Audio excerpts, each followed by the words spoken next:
Welcome back to the Women in Engineering podcast. This is Stephanie Alexandric, your host. Today I am joined by Asha Parekh. Asha was our recent keynote speaker for the Women in Engineering Brunch, and it is an honor to speak with her today. On the agenda, we will be discussing a bit about how to address difficult discussions at work or at school, and how you should stand up for yourself in those kind of situations. Hi, Asha. How are you doing today? I'm very good, thanks, Stephanie. How are you? I am doing great. Okay, let's go to the first question. Would you be able to give a brief introduction of yourself and your background and how that has led to where you are today? Yes, thank you, Stephanie. And I just want to start by saying thank you for having me. It's a pleasure to be here. As you mentioned, my name is Asha Parekh. I am by trade a PhD biomedical engineer now, but to take you a bit through my background, for people that can't see me or haven't seen me, I am a woman and of ethnic background from India. And so I think I'm allowed to call myself a minority. I don't know if that's acceptable nowadays anymore, but um, I did engineering throughout university and then went on to do a couple of postdoc fellowships and then co-invented a medical device and co-founded a medical device company. And so now I am CEO of that startup medical device company, Frontline Medical Technologies. That's basically where I am today. I think a lot of things led me here, including how I was brought up, different things that we encounter in life, all of our experiences that, lead you to make certain decisions.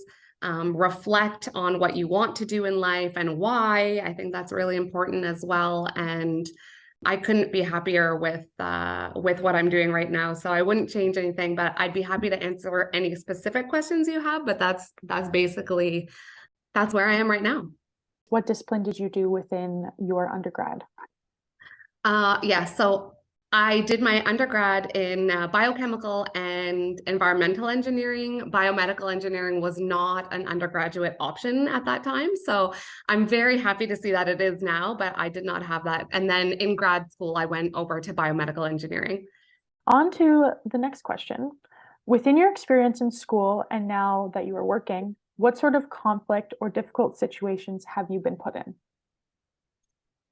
Yeah, it's a great question. I will say overall, most of the situations I've been put in that I consider difficult or anything with conflict are ones where I have felt people would expect me not to speak up or want me not to speak up or, just kind of go along with the situation, whether that includes a gender-based issue, or sometimes, for example, like hierarchical, like, in terms of where somebody lies within an organization. And the other big thing that unfortunately still happens today, just happened to me recently, is basically being ignored in meetings, like as if you're just not there. It's crazy to me that that still happens. And it's not like, I'll use that as an example because I think it's a good one and something fresh in my mind because it just happened. But it's not like the person knew me. So it's not like they're forming a decision based on them knowing my capabilities or anything. First interaction, they're basically carrying on as if I'm not there. Like that whole, you don't have a seat at the table, really, And so then you do ask yourself, is it because I'm a woman? Is it because of this? Is it because of that? So those types of situations, I do find difficult and I do find it hard to swallow. I mean, I know we've come a long way, don't get me wrong. I think I've mostly had very positive experiences. That's a one in, I don't even know, like a million thing, like that has happened to me. I would say most of my experiences are very positive, but it just shows that there's still some work for us to be done, like from multiple levels, like whether it's from like gender, diversity, all of these things that we talk about nowadays and are at the forefront of conversations. Yeah. There's still ways for us to go. Yeah. It's pretty mind-boggling to make like assessments on people's capabilities when you don't know anything about them. Exactly. But Exactly. like you never like it's quite literally judging a book by its cover without knowing anything else about that person, and you could be missing out on so many like so much valuable information that person can provide. Exactly. Yeah, I agree. It is mind-boggling. It shocks me when I see it, or like for that example I just gave. But A reminder to our listeners that you should not judge people by their covers and hear what they have to say and what insight that they can bring into your group work or whatever it may be. great point. Yeah. So you mentioned at the Women in Engineering brunch this year that when you were in school, you did have some conflict with some of your fellow colleagues. Did you want to elaborate on that and then explain how you were able to navigate through the conflict? Yeah, sure, absolutely. Just for a bit of context for people that weren't there, I was a PhD candidate. There was a postdoc working in our lab, and he had helped me with one of my studies. So, in research studies, I'm sure you're familiar with, you know, there's something about first authorship on a paper that is very important to people. And normally, the person whose project it is the first author on the paper. So he had helped me with one part of my study. And then he came to me and actually went to my supervisor and said he wanted to be first author on my paper. So the conflict was is that he wanted to be first author and I did not want him to be first author, of course. That was the conflict itself. How I handled it, I mean, honestly, immediately I was shocked. I was like, no, that's not happening. But in terms of how I actually handled it, I I dug into it further. I didn't want to just like battle it out or fight or something. I said, let's get to the core of why we're in this situation, because I need to understand why he even thought it would make sense. To me, like it just didn't make sense. If he had done work that amounted to or should like be credited to him as first author, and if that was justifiable, like okay, fine, but let's have that conversation, right? So I probed, and he flat out explained that it was not because he thought he deserved it for my study. Yeah, it's crazy, but he felt that he had been robbed of other opportunities while working in our lab with other people where he didn't get the credit he did deserve. He was a postdoc, his time was coming to an end. He felt pressure essentially, right? Because people that are normally doing academic postdocs are looking to stay in academia. They have to prove themselves. He's looking for his next opportunity, so he's looking to add things to his CV. Again, it was okay, I understand, and that pressure built, but that still doesn't, I mean, at the end of the day, it allowed me to understand where he was coming from. It didn't necessarily make me want to give him what he wanted for this situation. I did feel bad for him, but that I said, let's have the open conversation, basically. And that allowed us the opportunity to understand our different positions. I mean, he was just feeling the pressure, and let's be real, human nature gets the best of us when we're under pressure, right? So I just decided to have the open conversation and explain why I didn't feel it was reasonable in this situation to have him as first author. Yeah. And you saying no in itself is just feedback to him that that's not something that's okay. And it's unfortunate that he had been treated like that in other situations, but that doesn't mean that he gets to do that to other people. Yeah. That's right. And it's like, it's extreme, obviously, but it's like you're almost trying to bully someone into giving you what you want, right? It's like, it's not fair that, again, or pressure like someone else, you're taking advantage of someone else. Something may have happened to you to get you there, but that has nothing to do with the situation at hand, right? And people do that for different reasons. His was pressure and his circumstantial, place that he was in. But again, it's that, well, would he have done that to a male student? I don't know. Maybe if you start questioning, is it because I'm not assertive enough? Is it because I'm female? Is it because, I don't know, a multitude of things. But essentially, like you said, how you handle it is important. I think sometimes those conversations are even more difficult for people to have. Some people will just say no and avoid the difficult conversation. It's a little bit uncomfortable to be sitting in front of somebody and say all of these things, but I think it's important. Yeah, it definitely is more difficult to say to someone face to face that you don't agree with them and you're calling them out on what they're doing. But at the end of the day, like it is the most effective at finding a resolution.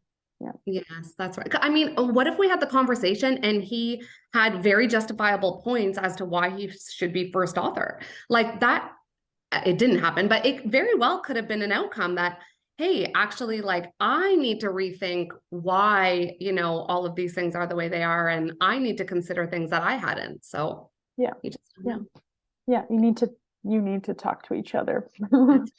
Yeah. So maybe not or well, even for this situation, but in general, if you're looking for advice on how to go about dealing with a situation, who do you usually go to if you go to anyone? Yeah, I definitely do. I think I definitely take some time to think to myself usually, and why I'm feeling the way I do. But it's very dependent on what it's related to. So for example, if it's frontline related, like to my company, then usually my first go-to is my co-founder, Dr. Adam Power, and or somebody on the frontline team, depending on what it is. And like I say, after I've had some time to reflect, I say, what do you guys think about this? Or, just again, trying to be open and get a different perspective because not everybody thinks the same way as we do. And, it is actually that I think is one of the strengths of the partnership between my co-founder and I is that we don't agree on everything and not in a bad way, meaning like we actually have very different perspectives a lot of the time. And it's so interesting. And, we've been working together for so many years and it still fascinates me because, we look at things from a different lens and it just opens up so many things, like you were saying about different perspectives. So definitely for work related stuff, that's usually my go-to. Actually, even life stuff like Adam, I'm sure it's understandable. He's become like a best friend in my life because, this is a pretty major undertaking. So I also, go to him for that. And I mean, honestly, like my sister, cousins, close friends, I have a really tight knit group of people that I can go to for things like that. The one thing I will say is I also think for certain things, maybe not personal life things, but maybe I do think it's interesting and important a lot of the time to have a little bit more of an objective view if there's something, like you're looking at. So, I mean, mentors are so great to have. One of the reasons I say, have good mentors in your life is because they can be very useful at a time like this because they bring objectivity that, like, for example, Adam and I would not have in for a work thing. We're both so enthralled in everything we do. We can't be as objective as like an external person. So that's another place where I go, depending on the situation, is like a mentor, someone I feel comfortable confiding in, but is maybe not that close to the situation. Yeah, a bit outside of the situation, but still has like the at least for engineering related stuff, the technical background. That's right. That's right. That I think that makes sense. Sometimes, especially when you get so into a problem or whatever it may be, like you need to have that outside perspective to really see what it truly looks like. When you're in it, you're in the mud, you don't see yourself in it. It's so hard. Yes, exactly. Yeah. All right. So the next question is, what advice would you give to young female engineers that are working in groups with diverse backgrounds? Yes, I love this question. And, it goes to some of the things we've already spoken about. And it's like, listen, let them speak and listen. I think encourage them to give their views. And let them know that their perspectives are valued. I heard the other day someone say, and this was about women, and I know this, like whether it's about women or like diverse backgrounds, wherever the diversity comes from, this person was saying it in regards to women. They said, they talk about women having a voice at the table. And it's like, women have voices. Racialized people have voices. They just need to feel empowered enough to use it, right? It's like we all have a voice. We just need to feel that we can use it. Sometimes you feel silenced. So, I think, like we talked about, everyone's experiences, life experiences are different. We bring different things to the table. And that's part of why, like, this whole EDI push is so important, because it really opens our minds and to different perspectives that we may not think about. So I think that part of people feeling that they can use their voice is the environment that they're in. And so it's not just on them, it's for like the people around them. Like you were saying, like how can we give these people a voice or help, or like even for these young female engineers that are working with people with diverse backgrounds. It's like, try to be supportive, encourage, that type of thing. And so that we provide an environment, because it's not just one-sided, right? It's like, we got to push and pull from both sides. And lastly, I just want to say too, I think it's like sometimes a little bit of a double-edged sword, because people try to be mindful of like diversity. And then sometimes it's like you go so far that it's special treatment, that then they feel weirded out by the special treatment. So I think there's, and I know it's tough, it's not easy, but being mindful about it. But, basically that's where the equality comes in. It's like, we encourage them, everyone, give them that, opportunity to speak and treat them as equals. I guess to wrap up, in order for just the group or whatever you're working in to be successful, you yourself have to listen as well, not just be like wanting to be heard. That's right. Exactly. And that's the whole, like, from both sides, right? Like and that's how we gain like a broader perspective with all of everyone's point of view. This is the last specific question. What does standing up for yourself look like as an engineer? Yeah, it's interesting. I find right now, like when I reflect on that, unfortunately, for the engineering side of things, I still find that when I'm standing up for myself, there's still a little bit of proving yourself. There's still that feeling of, I won't necessarily get taken seriously until I demonstrate that I have that, which is fair in some regards. But sometimes it's like, well, I didn't get here. Like, you assume that people know what it takes to get where you are. And sometimes that's just not the case. So I also feel like sometimes you need to educate, for lack of a better word, to people. Like, education is part of standing up for yourself, like letting people know those types of things. And similar to what we spoke about is giving yourself, if you're in a situation where you're not being heard or you're feeling silenced, there is a part where you have to stand up and I don't want to say force, but you might have to try to make yourself be heard. It's like you're being silenced. It's almost like, don't let them silence you.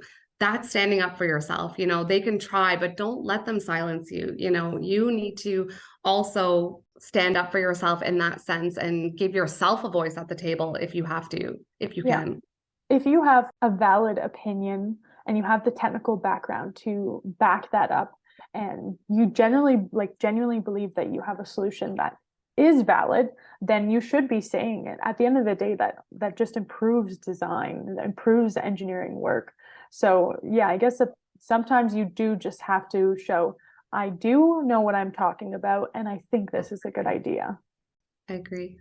I think one thing you did talk about, it will veer off a bit from the topic of this question, but I find with especially like all of the students that are going into co-ops or internships, that there is that level of proving yourself.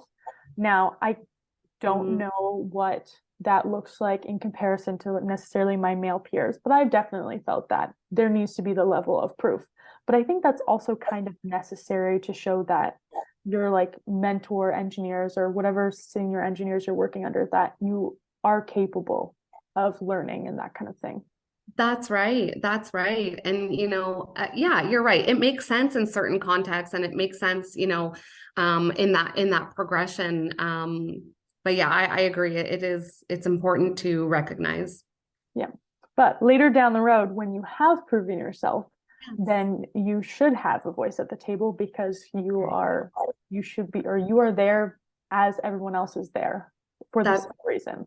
Exactly. And also, like, I mean, early on, even, I think it's still important for, like you said, exactly how you described it. It's important for that senior people or whoever to also be open enough to hear the new voices. Like, that's part of the diversity. You have, age gaps, you have difference in experience, but again, those, like, the newer people sometimes have perspectives you'll never think about because you've just been in it for so long. Yeah. Like, education is always being updated. So the kind of stuff that we're learning at school is more up to date than it was 30 years ago. That's right. Exactly. Yeah. The last question is just very broad. Is there anything else that you would like to add that you thought would be helpful for the podcast? I think that for anyone, but specifically, for people that may be listening to this, I think, I think we need to continue to encourage. I would encourage you all to critically think about yourselves and others.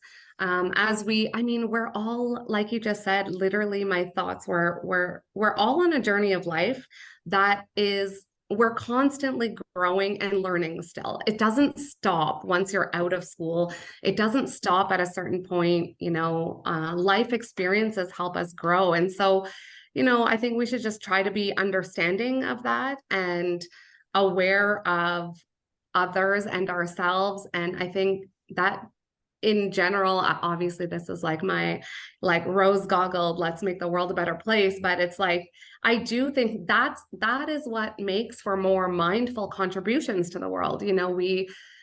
We treat people with respect. We value everyone's contributions on different levels. And what more can we ask for?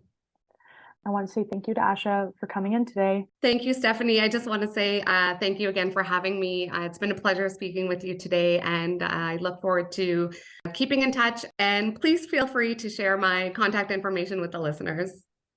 I hope everyone learned something today and is ready to turn on their listening ears and also use their mouths to speak their truth, and that you all can begin to use the techniques that Asha has mentioned today within your group projects, when you're in the lab, or when you're working in industry. Until next time, Western.